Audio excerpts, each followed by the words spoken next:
Ozempic is everywhere. Celebrities are taking it, the name itself has become so well known that it might as well run for president, and doctors seem to be giving it out like candy. The tremendously fast rise in these medications has garnered a lot of attention from the media and people across the globe. Hey kid, want some candy?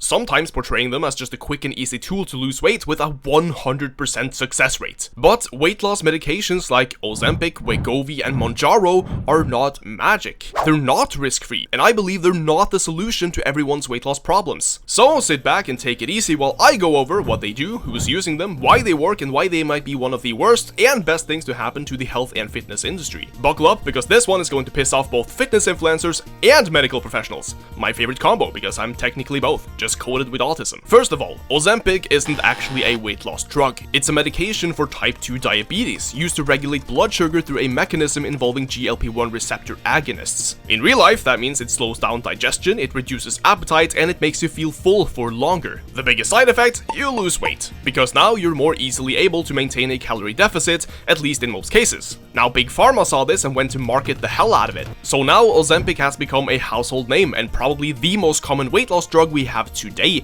together with a few others. Now enter Wegovy. It's basically the same stuff as Ozempic, but rebranded specifically for weight loss. Same injections, same mechanisms, much higher price tag. And now everyone and their genetically blessed dog is on that stuff harder than last time. Now, originally, these medicines were meant to help people with clinical obesity or diabetes. You know, for actual medical conditions, or perhaps alongside other treatments that caused patients to feel hungrier and gained more weight. But somewhere along the way, the floodgates opened, and now you have people with a BMI of 25 hopping on Ozempic to get lean before summer, or even for movie roles. Hollywood actors, influencers, I've even heard gym bros taking it to avoid feeling hungry on a cut. There's also the rumor that half of Beverly Hills is on that stuff, and because it's expensive, at least in countries like the US, it's become a haven for rich people. Now, to be fair, these drugs do work. Most people seem to lose anywhere from 10 to 15% of their body weight within a year on this stuff on average, which for somebody who weighs say 100 kilos is like losing a small toddler worth of fat.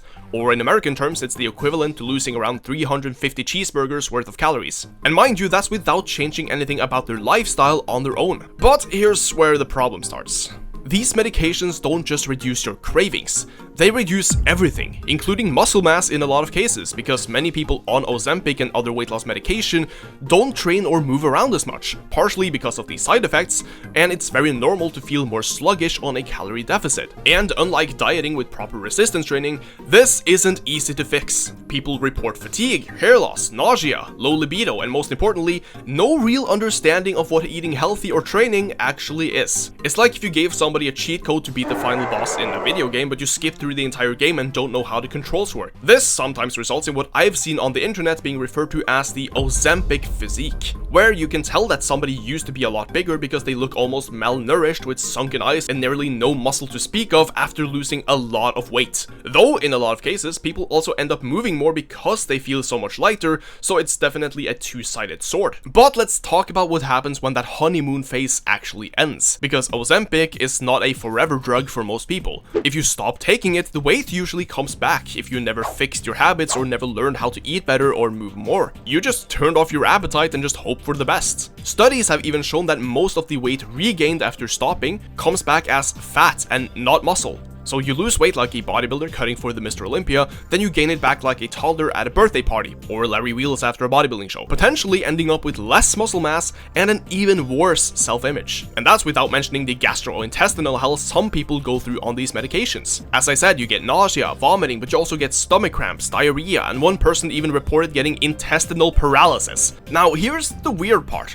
A ton of fitness influencers are secretly taking weight loss medication. They will say it's just their meal plan and their fasted cardio with no hands, but the irony is that some of these people mocked fat loss drugs just over a year ago until they realized that it was the easiest way to look shredded without feeling like Mike Israetel in a candy store. Especially since many already take other performance-enhancing drugs, why not take something to suppress appetite alongside it? And now we've got influencers pushing this stuff like it's creatine, except it's not creatine, it's a prescription drug with serious long-term health implications that should only be taken under the advice and follow-up of a competent doctor. But here's where it gets a bit complicated, because despite everything I just said, these weight loss drugs are saving lives. Obesity-related disease is one of the biggest healthcare burdens on the planet. Doctors are overwhelmed. They can't track everyone's diet, check in weekly, or build custom workout plans because they're not coaches, they're basically medical triage units at this point. And even if they did, the success rate of long-term weight loss is incredibly low. I would argue partially because of the poor follow-up available in most hospitals for it, but also because most of our world has turned into a haven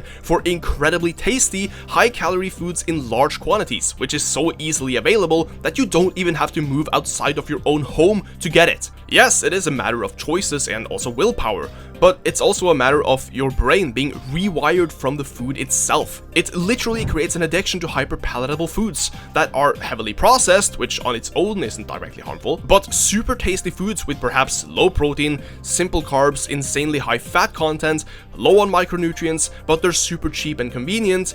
Those factors combined makes them super addictive and even harmful in high amounts. And I could definitely make a video about just that in the end of itself, but if a weekly injection helps somebody drop 20 or 30 kilos and reduces the risk of diabetes, hypertension, heart disease, and cancer, then that's a win. If you're obese but you drop like 3 sizes, then that is still gonna leave you a lot healthier, even with the potential negative side effects of weight loss medication, especially when the alternative for most people is doing nothing. Because let's face it, telling somebody to eat less and move more only works if they actually do it, and for a sufficiently long time. So if you're a doctor trying to prevent a heart attack in a 130 kilo patient with no time or motivation, Ozempic and other weight loss medication can literally be the best option, and it might save space for other patients who actually need the resources from that hospital more, like acutely sick or injured people. From a medical perspective, it's much easier to give somebody a medication that actually works to help them combat complications associated with obesity,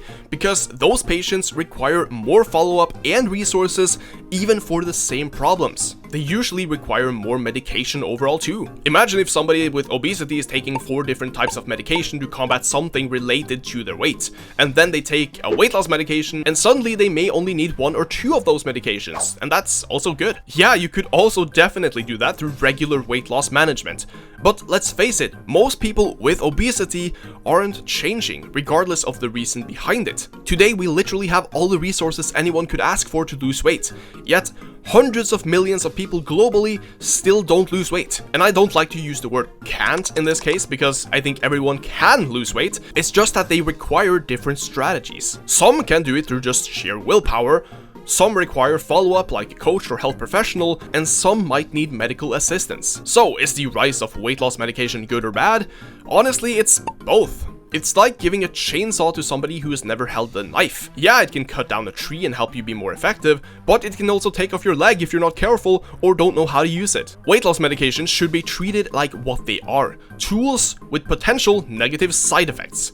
Not shortcuts, not miracles, not lifestyle replacements, and they work so much better if you actually change your diet and lifestyle alongside it. The worst thing somebody could do to lose weight is just take the medication and never exercise or never change the type of foods they eat. Also, there's this whole debate about whether or not hospitals should charge a lot for these medicines, so only rich people can afford them, if they want to be tax sponsored, or if they should even be given out at all, because there are other resources that can help. But I still think they should be available for those who need them. If you're obese and diabetic and working with a doctor, then these drugs can be life-changing.